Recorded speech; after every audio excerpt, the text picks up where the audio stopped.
They say that karma has no deadline, but in New York City, sometimes it arrives in a black armored SUV.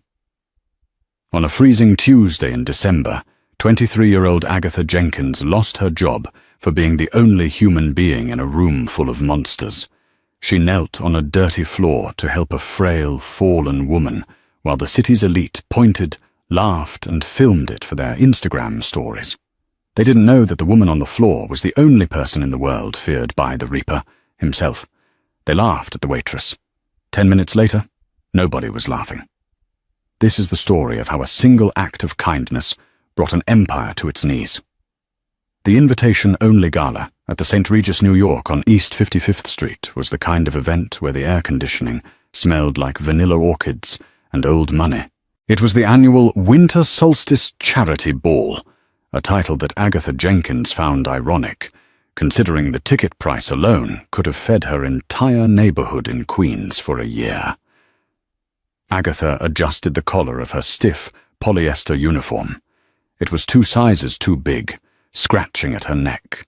She had been working for Prestige Catering for 6 months, picking up double shifts to pay for her younger sister's dialysis treatments. Her feet, encased in cheap black flats from Walmart, were throbbing. She was invisible. That was the first rule Mr. Henderson, the floor manager, had drilled into them. You are furniture. You are ghosts. You refill the champagne, you clear the plates, and you do not exist. The ballroom was a sea of velvet tuxedos and gowns that sparkled like diamond dust. At the center of the room, holding court near the ice sculpture, was Tiffany St. Clair. Tiffany was the daughter of a real estate tycoon, a 26-year-old influencer whose smile never quite reached her cold blue eyes. She was surrounded by her entourage, men in Tom Ford suits and women who looked like terrified dolls. More Pinot Grigio, Tiffany snapped, not even looking at Agatha as she thrust her empty glass backward. Of course, ma'am, Agatha whispered, pouring the wine with a steady hand despite the exhaustion trembling in her legs. It was then that the doors to the ballroom creaked open. Usually the arrival of a guest was announced with fanfare, but this entrance was quiet. A woman stepped in. She looked to be in her late 60s, perhaps early 70s. She wasn't wearing the trendy, revealing cuts of the modern elite. She wore a heavy black vintage coat, a silk scarf wrapped around her head, and gripped a simple wooden cane. She looked like a grandmother who had wandered into the wrong building on her way to church. The room didn't go silent immediately. It started with ripples of confusion, whispers. Who is that? Did security let the cleaning lady in through the front door? Oh my God, look at her shoes. Are those orthopedics? The old woman took a few shaky steps onto the polished marble floor. She seemed disoriented, her dark eyes scanning the room as if looking for a familiar face. As she passed Tiffany St. Clair's circle, Tiffany extended a leg, subtle, quick, barely noticeable. The old woman's cane hit the silk of Tiffany's dress, losing traction on the marble. It happened in slow motion. The cane slid out. The woman gasped, a dry, brittle sound, and crumbled to the floor. She landed hard on her hip, her purse spilling its contents. A rosary, a few hard candies, and an old photograph, across the gleaming floor. For 3 seconds, there was silence. Then Tiffany St. Clair laughed. It was a cruel, high-pitched sound. "Oops," she said, covering her mouth with a manicured hand. "Clean up on aisle 5. I think the homeless shelter is down the block, sweetie." The laughter was contagious. It spread through the circle. Men chuckled into their drinks.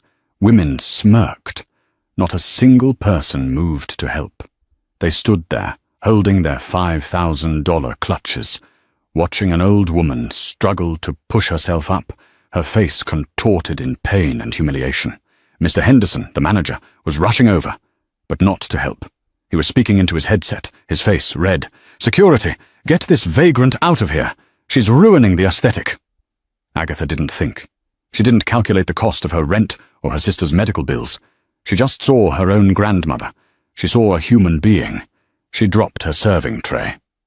The crash of 30 crystal flutes shattering against the marble echoed like a gunshot. Champagne sprayed onto the hems of the nearby gowns. "You idiot!" Mr. Henderson screamed. Agatha ignored him. She ran to the old woman, dropping to her knees in the puddle of champagne and broken glass. She didn't care that the shards were cutting into her stockings. "Mum, are you okay?" Agatha asked, her voice soft, trembling with rage at the people around them. She gently touched the woman's arm. "Don't try to move too fast. I've got you." The old woman looked up. Her eyes were obsidian black, sharp and intelligent, despite the pain. She looked at Agatha, really looked at her, analyzing her face, her concern, the name tag on her cheap uniform. I tripped," the woman rasped, her accent thick, Italian. "My hip." I know, Agatha soothed. She took off her own catering jacket and wrapped it around the woman's shoulders. "I'm going to help you up, okay? Just lean on me." "What do you think you are doing?" Tiffany St. Clair shrieked. "You splashed champagne on my Louboutins. You clumsy little rat." Mr. Henderson arrived, grabbing Agatha by the shoulder and yanking her back. "Get away from her. You're fired, Jenkins. Get your things and get out. Security is handling this trash." Agatha shrugged off his hand, her eyes blazing. "She's hurt. What is wrong with you people? She's an old woman." "She's a trespasser," Henderson spat. "And you are unemployed. Security." Two burly guards in blazers stepped forward, reaching for the old woman. "Don't touch her," Agatha shouted, shielding the woman with her own body. "Call an ambulance, you cowards." The old woman gripped Agatha's wrist. Her grip was surprisingly strong. "Bambina," she whispered. "It is okay." "It's not okay," Agatha said, tears stinging her eyes. "They can't treat you like this." "Oh, look," Tiffany sneered, pulling out her iPhone. "The trash protecting the garbage. This is going viral. #charity case." The room was roaring with laughter now, a coliseum of cruelty. And then the temperature in the room seemed to drop 10 degrees. The heavy double doors at the main entrance were kicked open. They didn't just open, they slammed against the walls with a violence that shook the chandeliers. The laughter died instantly. 6 men walked in. They moved with military precision, wearing suits that cost more than most cars. They didn't look like security. They looked like predators. They formed a perimeter instantly, hands hovering near their waistbands. But it was the 7th man who sucked the air out of the room. He was tall, over 6'3", with broad shoulders that strained against a charcoal 3-piece suit. His hair was dark, slicked back, and his face was a mask of cold, terrifying fury. He had a scar running through his left eyebrow. He walked into the room, and the crowd parted like the Red Sea. People stepped back, clutching their chests, their faces draining of color. That's Lorenzo Moretti," someone whispered in terror. The name hit the room like a bomb. Lorenzo Enzo Moretti, the head of the Moretti crime family, the man the FBI had been trying to pin down for a decade, the man known in the underworld as Il Mietatore, the Reaper. He didn't look at the guests. He didn't look at Tiffany. He walked straight toward the center of the room, his eyes locked on the floor. Agatha froze. She was still kneeling, holding the old woman. She saw the expensive Italian leather shoes stop inches from her knees. She looked up, terrified, expecting to be kicked or killed. Lorenzo Moretti looked down. His eyes were the same obsidian black as the old woman's, but where hers were pained, his were full of a violence so raw it made Agatha's breath hitch. Then the monster fell to his knees. He ignored the champagne soaking his suit trousers. He ignored the glass. He reached out, his hands shaking slightly, and touched the old woman's face.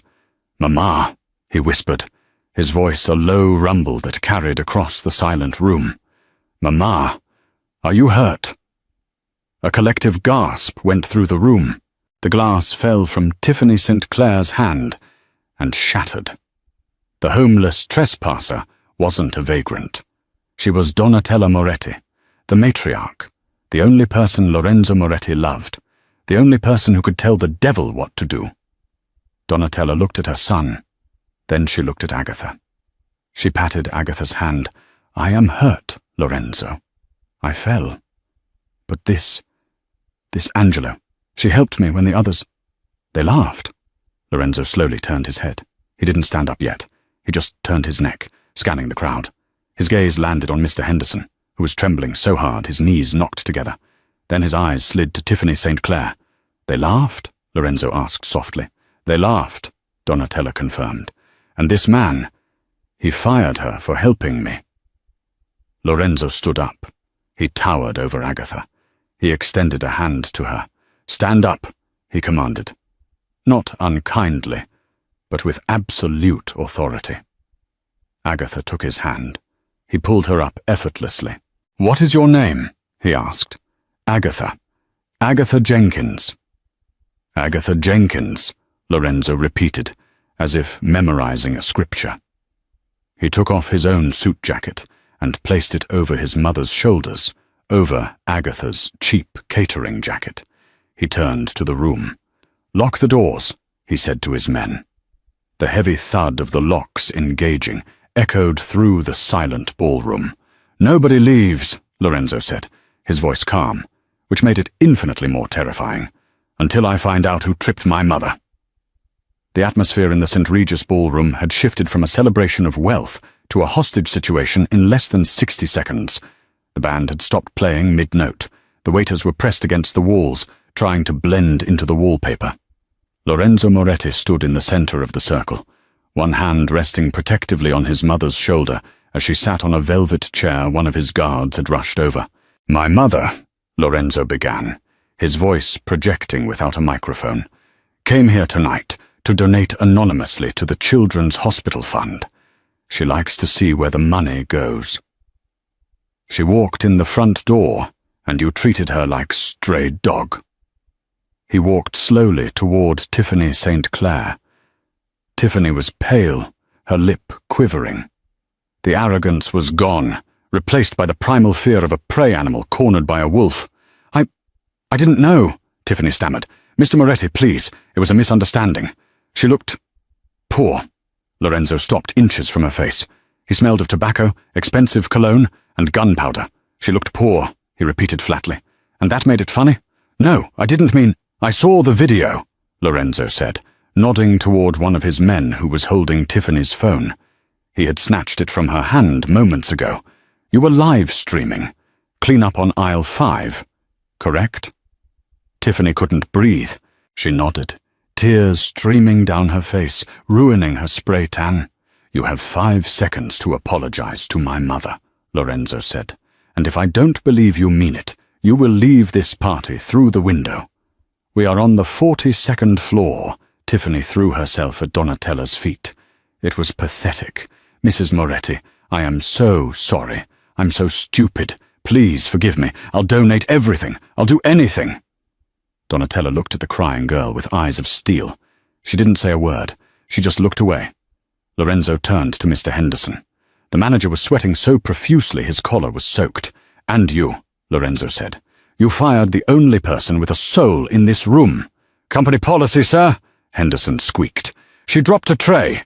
I can hire her back with a raise, a big raise." "She won't be working for you anymore," Lorenzo said. He turned back to Agatha. Agatha was standing by the paramedics who had just arrived, escorted by Moretti's men. She felt dizzy. This was too much. Lorenzo approached her.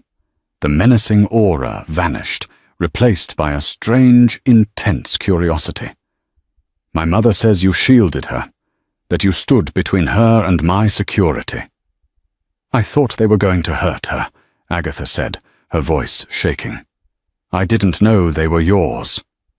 You risked your job. You risked your safety. For a stranger." Lorenzo looked at her dirty uniform, her cheap shoes, her messy hair. Then he looked at her eyes, green, wide, and honest. "I have a debt to pay to you, Agatha Jenkins," Lorenzo said. He reached into his pocket and pulled out a business card. It was black metal with gold embossing. A phone number, no name. "Go home," he said. "My driver is outside. He will take you anywhere you want to go. Do not take the subway tonight." I can't, Agatha said. I have to finish my shift, or I don't get paid for the night. I need the money. Lorenzo stared at her. Well, you are worried about $50 when you are standing in front of me? It's $120, Agatha corrected him, lifting her chin. And yes, my sister needs medicine. Something flickered in Lorenzo's eyes. Respect? Surprise? He snapped his fingers. One of his guards walked over with a briefcase. Lorenzo opened it. It was stacked with cash. He pulled out a bundle, at least $10,000, and held it out. Take it. Agatha looked at the money. Then she looked at Lorenzo. She stepped back. No, she said. The room gasped again. You didn't say no to Enzo Moretti. Excuse me? Lorenzo asked, his brows knitting together. I didn't help her for money, Agatha said, her voice quiet but firm. I helped her because it was right. If I take your money, it makes it a transaction. It cheapens it. Lorenzo stood frozen. He had bought judges, politicians, and CEOs. He had never met anyone who refused his money. Donatella let out a soft laugh from her chair. She is proud, Lorenzo. Like your father was. Lorenzo slowly lowered the money. A small, almost imperceptible smile touched his lips. Very well. He turned to his men. Escort Miss Jenkins home. Ensure she is safe. If anyone, he glared at the room, anyone bothers her, they answer to me. He turned back to Agatha. This isn't over, Agatha. We will talk again. Agatha was ushered out of the ballroom by two men who looked like they chewed bricks for breakfast. As the doors closed behind her, she heard Lorenzo's voice addressing the room again. Now, let's discuss the damages to my mother's dignity. Who wants to go first? Underscore, underscore, underscore, underscore, underscore, underscore, underscore, underscore, underscore, underscore, underscore, underscore, underscore, underscore, underscore, underscore. Agatha sat in the back of a Bentley that cost more than the apartment building she lived in. The leather seats were heated. The city lights blurred past the tinted windows. She lived in a crumbling walk-up in Astoria, Queens. When the car pulled up, the contrast was stark. Graffiti on the walls, trash on the sidewalk. The driver, a man named Marco, opened the door for her. Mr. Moretti insists you take this card, Miss Jenkins. He said, if she refuses the money, tell her the favor remains. Agatha took the black metal card this time. She put it in her pocket. She walked up the 4 flights of stairs, her legs screaming in protest. She unlocked the door to apartment 4B. The smell of antiseptic hit her. Her sister, Lily, was asleep on the couch, hooked up to the home dialysis machine. It was an older model, loud and clunky. Lily was only 19, but her skin was grey, her body frail. Agatha sat on the floor beside the couch and wept. She had lost her job. The catering company would blacklist her. She had no money coming in for next week's treatment. She had stood up to the Mafia, and she had nothing to show for it but a metal card and a terrifying memory. Or so she thought. The next morning, Agatha was woken by a pounding on the door. She panicked. Had the landlord come for the rent early? Had Henderson sent police? She opened the door, clutching her robe tight. Standing in the hallway was not the landlord. It was a man in a suit, holding a legal portfolio. Behind him stood 2 movers. Miss Agatha Jenkins? The man asked. Yes. My name is Arthur Pennington. I am the personal attorney for Mrs. Donatella Moretti. I don't understand. Mrs. Moretti was quite taken with you, Agatha, the lawyer said, stepping into the cramped hallway. She did some research last night. She knows about your sister. She knows about your debts. She has no right to— She has every right, Pennington interrupted gently, because as of this morning, the Moretti Foundation has purchased the building. Agatha's mouth dropped open. The building. This apartment building, Pennington clarified, and the one next to it, and the hospital where your sister receives her primary care. He handed her a thick envelope. Mr. Moretti offers you a job, not as a waitress. He needs a personal assistant for his mother. The salary is— He paused, checking the paper. $10,000 a month. plus full medical benefits for immediate family. Agatha leaned against the doorframe, her knees buckling. "There is one condition," Pennington said, his face serious. "What?" Agatha breathed. "You must live at the Moretti estate, for your safety. Because now that the world knows you are under Enzo Moretti's protection, you have a target on your back." Agatha looked at Lily, sleeping on the couch. Then she looked at the lawyer. "When do we leave?" The Moretti estate wasn't just a house. It was a fortress disguised as a palace. Located in the deepest, most wooded part of the Hamptons, it sat behind 12-foot iron gates topped with spikes.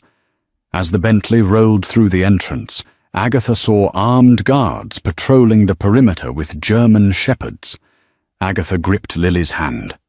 Lily was wide-eyed, staring out the window at the manicured lawns that seemed to stretch for miles. "Is this real?" Lily whispered, clutching her portable oxygen tank. "Agatha, are we being kidnapped?"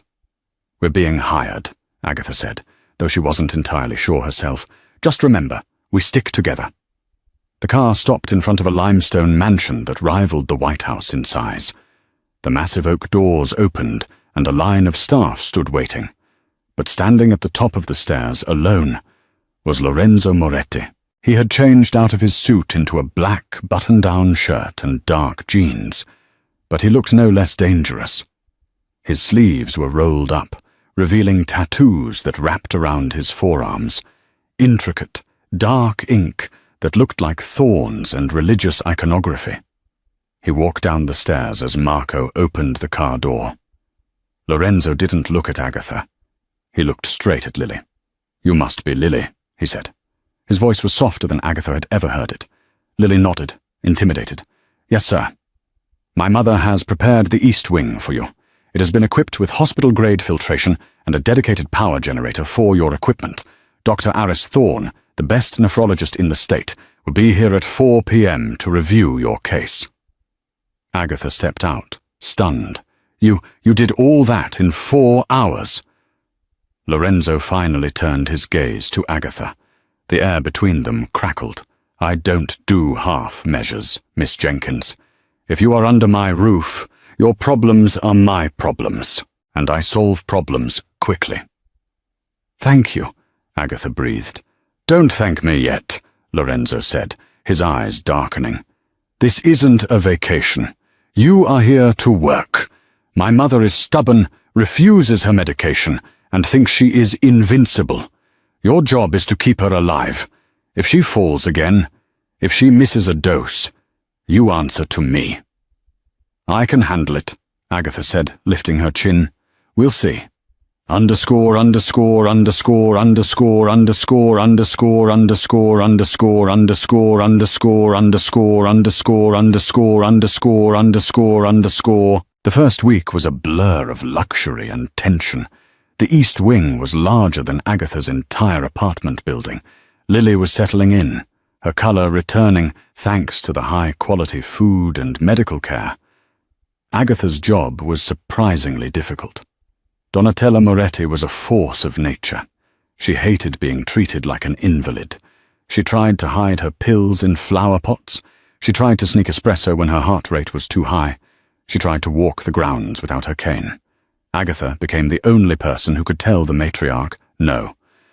"Donatella, spit it out," Agatha said on the third day, holding out her hand. Donatella glared at her from the velvet armchair in the library. "It is just a vitamin. It's a salt tablet. And with your blood pressure, it's poison. Spit it out." Donatella sighed dramatically and spat the tablet into a tissue. Then she smiled. "You are tough. Good. Lorenzo needs someone tough. The women he dates. Models. Influencers. Like that Tiffany girl. Empty heads, empty hearts." "I'm not dating your son, Donatella," Agatha reminded her, organizing the pill organizer. "I'm his employee." "For now." Donatella winked. Lorenzo was a ghost in the house. He left before dawn and returned long after dark. When he was home, the atmosphere changed. The staff moved quieter. The guards looked sharper. It wasn't until late Friday night that Agatha truly met him again. It was 2 a.m. Agatha couldn't sleep. She went down to the industrial-sized kitchen to get warm milk. The house was silent, shadowed, and vast. She turned the corner into the kitchen and froze. Lorenzo was there. He was sitting at the island, a bottle of whiskey open in front of him, a half-empty glass in his hand. He was shirtless. Agatha gasped and turned to leave, but the image burned into her mind. Lorenzo's back was a roadmap of violence. Scars, knife slashes, bullet wounds, burns crisscrossed his skin. It was a map of a life lived in war. "Don't run away," his voice rumbled. He didn't turn around. "I can hear your heartbeat from here, Agatha." Agatha hesitated, then walked slowly into the kitchen. "I didn't mean to intrude. I just wanted milk." Lorenzo swiveled on the stool. His chest was just as scarred, but what caught Agatha's attention was a fresh bruise on his ribs, purpling and ugly. "Rough day at the office?" Agatha asked, her voice dry. Lorenzo huffed, a sound that might have been a laugh. "Hostile takeover. Negotiations broke down." "Does the other guy look worse?" "The other guy isn't breathing." The silence stretched. It should have been terrifying, but Agatha felt a strange pull toward him. He looked exhausted, not just tired, but soul-weary.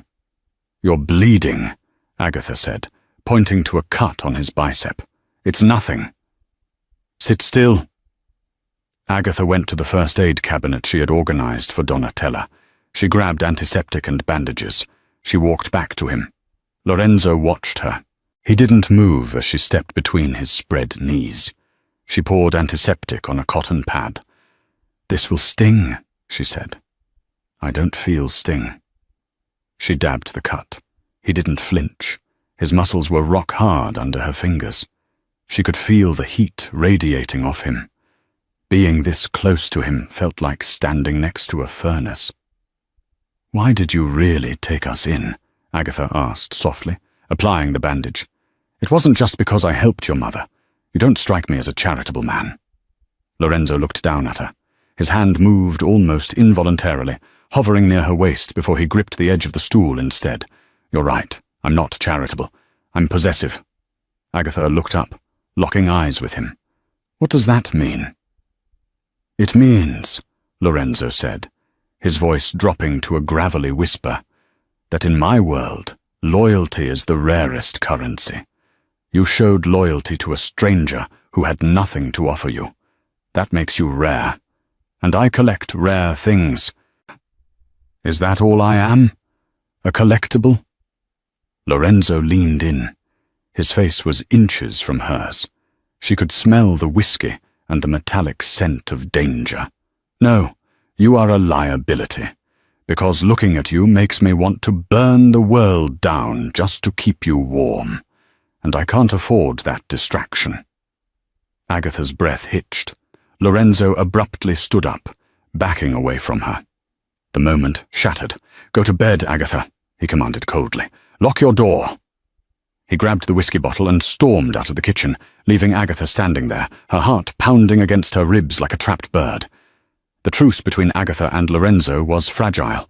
They avoided each other for days, but the outside world was not so kind. 2 weeks into her stay, Donatella insisted on attending the opening of a new Italian restaurant in Manhattan, Il Cielo. "It is owned by the family," Donatella insisted, adjusting her diamond earrings. "I must make an appearance, and you, Cara, are coming with me." "I don't think Lorenzo would like that," Agatha said, feeling a knot in her stomach. "Lorenzo is not the boss of me," Donatella scoffed. "Besides, he will be there. We will be safe." Agatha was dressed in a gown Donatella had bought for her, a deep emerald silk dress that hugged her curves and left her back exposed. When she walked down the stairs, Lorenzo was waiting in the foyer, checking his watch. He looked up. He stopped checking his watch. His eyes swept over her, devouring her. For a second, his guard dropped, and pure, raw hunger flashed across his face. Then the mask slammed back down. "Put a coat on," he growled. "It's 70 degrees out," Agatha argued. "I don't care. Put a coat on. You're drawing attention." "That is the point," Donatella chirped, hooking her arm through Agatha's. She is beautiful. Let her shine. The ride to the city was tense. Lorenzo sat opposite them in the limo, typing furiously on his phone, but Agatha could feel his eyes on her every time she looked out the window. Il Cielo was spectacular. Glass walls, candlelight, and the elite of New York's underworld mingling with politicians and judges. Lorenzo guided them to the VIP booth in the back, positioned so he could see every entrance. He sat Agatha next to him. His body heat was a constant presence. "Don't talk to anyone," he murmured in her ear. "Don't accept drinks. Don't go to the bathroom alone." "I thought we were safe here," Agatha whispered back. "You are never safe when you are with me." The dinner was going smoothly until the arrival of Vincent Russo. Russo was the underboss of the rival crime family. He was a greasy man with too much hair gel and a loud, braying laugh. He walked over to their table, ignoring the glare of Lorenzo's guards. "Donatella!" Russo boomed, leaning over the table, looking ancient as ever. "Vincent," Donatella said icily, "I see you haven't been indicted yet. A slow year for the FBI?" Russo laughed, but his eyes drifted to Agatha. He licked his lips. "And who is this fresh meat? I didn't know you had a new mistress, Enzo. Usually you go for the plastic ones. This one looks homegrown." Lorenzo's hand clenched around his steak knife. His knuckles turned white. "Walk away, Vincent." "What? Can't I introduce myself?" Russo reached out, his hand aiming to touch Agatha's bare shoulder. Before his finger could graze her skin, Lorenzo moved. It was a blur. 1 second Lorenzo was sitting, the next he was standing, and the steak knife was stabbed deep into the wooden table, right between Vincent's fingers. The restaurant went silent. "Touch her," Lorenzo whispered, his voice deadly calm. "And you lose the hand." Vincent pulled his hand back, his face flushing red with rage. "You're crazy, Moretti. Starting a war over a waitress. Yeah, we know who she is. The little charity case." Vincent sneered at Agatha. "Tell me, sweetheart, how much is he paying you to warm his bed? Or do you do it for free because you like the bad boys?" Agatha didn't shrink away. She stood up slowly. She picked up her glass of heavy red wine. "He pays me for my loyalty," Agatha said clearly. "Something you clearly can't buy, seeing as your own bodyguards are looking at you with disgust." She splashed the wine directly into Vincent's face. The red liquid dripped down his expensive white shirt. Vincent roared and lunged for her. Lorenzo didn't just stop him. He destroyed him. He caught Vincent by the throat, lifted him off the ground, and slammed him onto the adjacent table. Dishes shattered. Women screamed. Lorenzo's gun was out in a flash, the barrel pressed against Vincent's forehead. "Give me a reason," Lorenzo snarled. "Please, give me a reason." Moretti's men had their weapons drawn, aiming at Vincent's bodyguards. The restaurant was a standoff. Donatella remained seated, calmly sipping her water.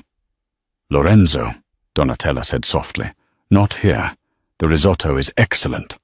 Do not ruin the chef's night." Lorenzo stared at Vincent, his eyes burning with a dark fire. He slowly lowered the gun, but he leaned in close to Vincent's ear. "If you ever look at her again, I will cut your eyes out. If you speak her name, I will cut your tongue out. Get out," he dropped Vincent. The rival underboss scrambled up, humiliated, dripping wine. He pointed a shaking finger at Lorenzo. "This isn't over, Moretti. You just signed your death warrant." Vincent stormed out. Lorenzo turned to Agatha. She was shaking, the adrenaline crash hitting her. He grabbed her hand, too hard, and pulled her towards the exit. "We are leaving! Now!" "Lorenzo, you're hurting me," Agatha gasped as he dragged her through the kitchen to the back exit. He didn't stop until they were in the alleyway, the cold night air hitting their faces. He pinned her against the brick wall. He wasn't hurting her, but he was trapping her, his body pressing her into the bricks. He was breathing hard, his pupils dilated. "Are you insane?" he shouted. "You threw wine at Vincent Russo. Do you have a death wish?" He insulted you. He insulted me, Agatha yelled back. I wasn't going to let him talk to us like that. You don't understand. Lorenzo slammed his hand against the wall next to her head. These aren't rude customers at a diner, Agatha. These are killers. He would have put a bullet in your brain without blinking. I felt safe because you were there, Agatha cried. I knew you wouldn't let him hurt me. The confession hung in the air. Lorenzo stared at her, his chest heaving. You trust me? Yes. You shouldn't. Why? Because you're a monster. Agatha reached up, her hand trembling, and touched the scar on his eyebrow. I don't see a monster. I see a man who just defended his family. None. Lorenzo closed his eyes, leaning his forehead against hers. He was shaking. You are making me weak, Agatha. You make me want to be a man I can't be. Maybe you don't have to be the Reaper all the time, she whispered. Lorenzo opened his eyes. The violence was gone, replaced by an intensity that was far more dangerous. He looked at her lips. If I kiss you now, he muttered, I won't be able to stop. And if I don't stop, I will ruin you. I will drag you into this darkness, and you will never get out. I'm already in the dark, Agatha said. Maybe I want to be there with you. Lorenzo let out a groan, a sound of defeat and desire. He cupped her face in his large, rough hands and crashed his lips onto hers. It wasn't a gentle kiss. It was desperate. It was the taste of wine, fear, and possession. Agatha wrapped her arms around his neck, pulling him closer. For a moment, the alleyway, the guns, the threats, it all vanished. There was only the fire between them. But just as quickly, the sound of tires screeching broke the moment. An SUV squealed around the corner of the alley. Automatic windows rolled down. The barrels of submachine guns poked out. Lorenzo's instincts took over instantly. He didn't think. He reacted. He threw Agatha to the ground, covering her body with his own. Rat-tat-tat-tat-tat. Bullets chewed up the brick wall where they had been standing a second ago. Debris rained down on them. Lorenzo grunted, his body jerking sharply. The SUV sped off into the night. Silence returned to the alley, ringing in Agatha's ears. Lorenzo, Agatha whispered, terrified. She felt something warm and wet seeping through her dress. Lorenzo rolled off her, landing on his back on the dirty pavement. He looked up at the stars, his breath coming in shallow gasps. Are you okay? He wheezed. Agatha scrambled over to him. She looked at his chest. The white shirt he wore under his suit was turning red, fast. Oh my God, Agatha screamed. Lorenzo! He had taken 2 bullets in the back, bullets meant for her. He reached up, his bloody hand staining her cheek. I told you, he coughed, blood bubbling at his lips. I told you, I'm dangerous to be around. His eyes rolled back and his hand fell limp. Help! Agatha screamed into the empty alley, her voice tearing her throat. Somebody help! The next few hours were a kaleidoscope of terror. The arrival of the black SUVs, Marco's face draining of color as he saw his boss bleeding out on the pavement, the screaming sirens of the private ambulance that seemed to appear out of nowhere. They didn't go to St. Luke's or Mount Sinai. They went to a nondescript brick building in Queens that looked like a veterinary clinic from the outside. Inside, it was a state-of-the-art trauma center, staffed by doctors who knew better than to ask questions and were paid in cash bribes that rivaled lottery winnings. Agatha refused to leave Lorenzo's side. She held his hand while they cut the expensive suit off his body. She watched as they intubated him. She was covered in his blood. It dried sticky and dark on her hands, her emerald dress ruined. Miss Jenkins, you need to step out, a grim-faced surgeon said. We need to operate, now. I'm not leaving him, Agatha whispered, her voice devoid of emotion, just pure shock. Agatha. Donatella had arrived. She walked into the trauma bay, still wearing her jewels from dinner, leaning heavily on her cane. Her face was composed, almost statue-like, but her eyes were filled with a mother's ultimate agony. Come with me, Bambina, Donatella said, her voice steel. He needs surgeons now. We need to handle the rest." Agatha let Donatella lead her into a waiting room that felt more like a bunker. It was windowless, filled with leather chairs and the smell of stale coffee and fear. Within an hour, the room filled up. Men in suits, captains of the Moretti crime family, arrived with faces like thunderclouds. The air was thick with testosterone and the promise of retribution. Leading them was Salvatore Sal Romano, Lorenzo's underboss. He was 50, built like a fire hydrant, with a perpetually suspicious scowl. He had never liked Agatha. He saw her as a weakness. Sal walked straight up to Agatha, ignoring Donatella. "What happened?" Sal barked. "Where was the security gap? How did Russo's men know the exit route?" Agatha was shaking, holding a lukewarm cup of coffee. "I don't know. We went out the back because Vincent Russo caused a scene inside. Lorenzo was just trying to get me out safe. Trying to get you out safe," Sal repeated with disgust. He turned to the other captains. "See? I told Enzo. Soft spots get you killed. He took 2 slugs meant for a waitress." "Watch your mouth, Salvatore." Donatella's voice cut through the room. She didn't raise it, but everyone froze. "Here you are speaking to the woman my son took a bullet for. That buys her respect in this family." "With all due respect, Donna Donatella," Sal argued, his face red. "Enzo is on an operating table because of her. We are vulnerable. The wolves know the lion is down. We need to hit back at Russo tonight. We burn his whole operation to the ground." The room murmured in agreement. The thirst for blood was palpable. "No," Agatha said. The room went dead silent. Sal looked at her like she had grown a second head. "Excuse me?" Sal growled. Agatha stood up. She was still covered in Lorenzo's blood. It gave her a horrific sort of authority. "Lorenzo isn't dead. He is still the Don. And until he wakes up, nobody makes a move that starts an all-out war in New York City without proof." "Proof?" Sal laughed bitterly. "Russo threatened him to his face 10 minutes before the shooting." "Exactly," Agatha said, her mind racing, pieces falling into place despite the trauma. It was too sloppy. Russo is loud and stupid, but he isn't suicidal. Attacking Lorenzo right after publicly threatening him? It makes him the obvious suspect. Too obvious. She looked around the room at the hardened criminals. Whoever did this knew our exact exit route. They knew exactly when we would be in that alley. That wasn't Russo getting lucky. That was an inside job. The accusation hung in the air like poisonous gas. To suggest a traitor in the Moretti inner circle was a death sentence. Sal stepped close to her, invading her space. "Are you accusing my men of disloyalty, little girl? You better be careful. You don't have Enzo to hide behind right now." "I'm not hiding," Agatha said, meeting his gaze. "I'm telling you that if you go after Russo tonight, the real traitor is going to laugh while you waste your ammo on the wrong target." Donatella stood up beside Agatha. "She is right, Salvatore. My son is methodical.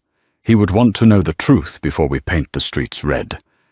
We wait. We lock down the territory. And we find the leak." Sal looked between the formidable matriarch and the defiant waitress covered in blood.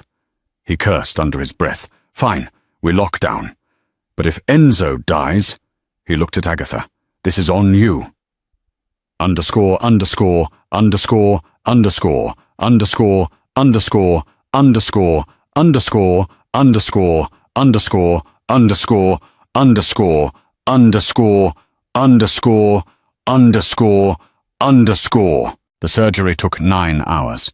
Lorenzo survived, but the damage was severe.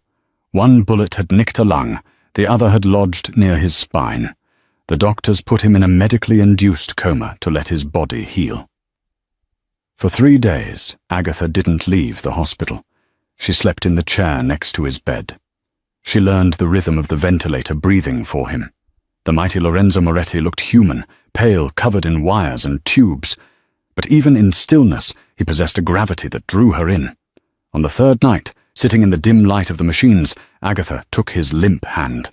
"You have to wake up," she whispered fiercely. "You promised me we'd talk again. You promised me I wasn't safe with you. Prove it." Wake up and be dangerous again, because I don't know how to do this without you." She laid her head on the mattress near his hand and finally let herself cry. She realized with terrifying clarity that she wasn't just grateful to him.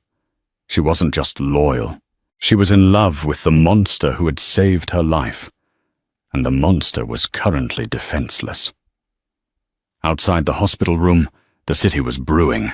Attacks on Moretti shipping containers in the docks, a fire at one of their legitimate warehouses in Jersey. Someone was testing the waters, seeing if the organization would crumble without the Reaper. Agatha dried her tears. Crying wouldn't save him. Finding the truth would. She thought back to that night. The restaurant, the specific exit, who knew? Lorenzo, Marco, the restaurant manager. And the person who handled Lorenzo's schedule. She needed access to Lorenzo's phone. It was in a plastic effects bag on the side table. She took it out. It was locked, obviously. She looked at Lorenzo's sleeping face. What would be your passcode? It wouldn't be a birthday. It wouldn't be simple. She tried the date of his father's death. Incorrect. She tried Donatella's birthday. Incorrect. Then she remembered the night in the kitchen. The way he talked about loyalty. The way he looked at her. She typed in the date they met. The date of the charity gala. The phone unlocked. Agatha's heart skipped a beat. He used the day he met her as the code to his empire. She quickly navigated to his secure messaging app. She scrolled through the messages from that night. And there it was. A message sent at 8:15 p.m. while they were eating appetizers. It listed the restaurant, the table location, and the predetermined emergency exit route via the north alley.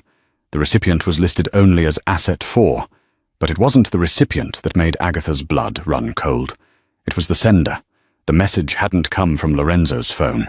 It had been forwarded to his phone as an FYI from his personal attorney, Arthur Pennington, the man who had brought her the job offer, the man who smiled kindly and handled Donatella's estate. Lorenzo hadn't set up the ambush. Pennington had shared the security details with someone else. Agatha felt sick. She dropped the phone on the bed just as the door to the room opened. It was Arthur Pennington. He was holding a bouquet of lilies. He looked impeccable in his suit, his expression one of practiced concern. "Agatha, my dear," Pennington said smoothly. "How is he? And how are you holding up? You look exhausted." Agatha stared at him. She saw the snake behind the smile now, the cold calculation in his eyes. "He's stable," Agatha said, her voice tight. She casually placed her hand over Lorenzo's phone, hiding it. "Why are you here, Arthur? It's 3 a.m. I'm the family lawyer. I need to ensure everything is in order in case the worst happens." He stepped closer to the bed, looking down at Lorenzo with an expression Agatha couldn't quite read. Was it regret or triumph? "He's going to wake up," Agatha said defiantly. "We all hope so," Pennington sighed. He looked at Agatha, his eyes narrowing slightly. "You know, Agatha, you should really go home. Get some rest. You've done enough." There was a double meaning in his words. "You've caused enough trouble. Get out of the way." "I'm staying right here." Pennington's smile didn't reach his eyes. "Loyalty is a commendable trait, Agatha, until it becomes a liability." He reached into his jacket pocket. Agatha tensed, expecting a gun, but he just pulled out a business card and placed it on the table next to the lilies. "If you need anything at all, call me." He turned and left the room. Agatha looked at the card, then she looked at the phone under her hand. She knew who the traitor was, but she was just a waitress in a room full of killers. Who would believe her over the family consigliere? She needed help. She needed the only person in this world scarier than Lorenzo. She picked up the hospital room phone and dialed the estate. "Wake up Donatella," Agatha said when the staff answered.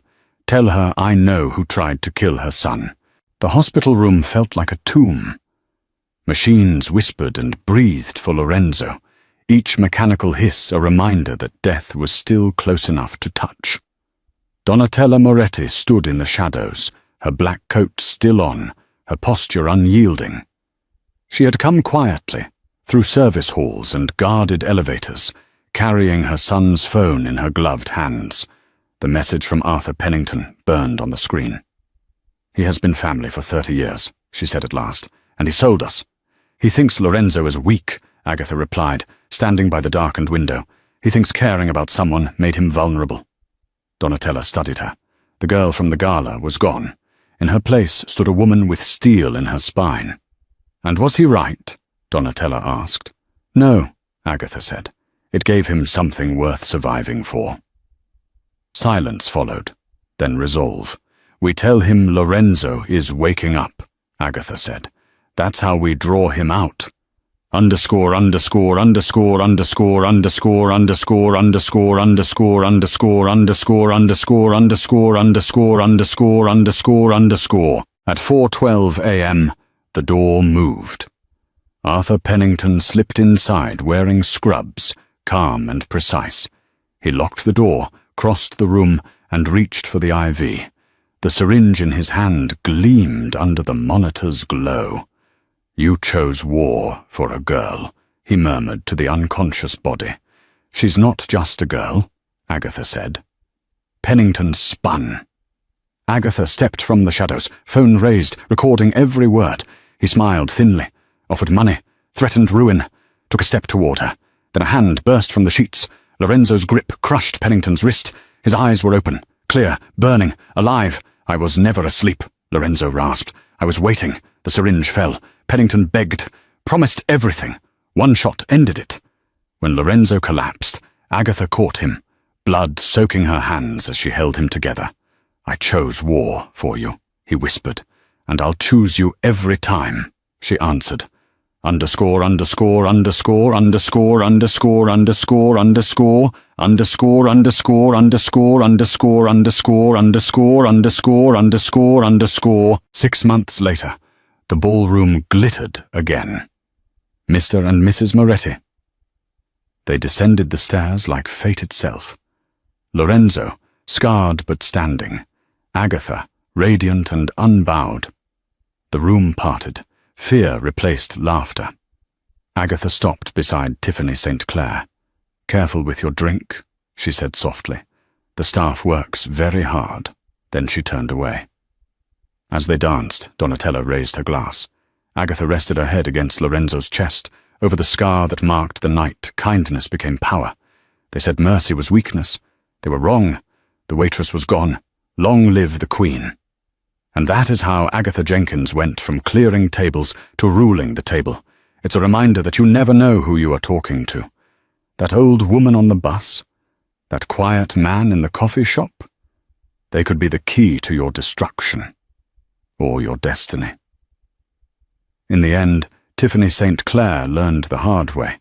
Arrogance is expensive. But kindness? Kindness pays back with interest. What would you have done if you were Agatha? Would you have taken the money and run?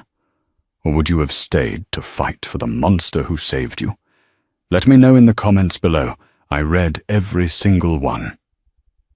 If this story kept you on the edge of your seat, please do me a huge favor. Smash that like button. It helps the algorithm find more people who love drama just like you. And if you want more stories about karma, revenge, and forbidden romance that you can't pause, hit subscribe and ring that notification bell. I'm dropping a new story every Tuesday and Friday, and trust me, the next one is even crazier. Thanks for watching, stay safe, and remember, always be kind to strangers.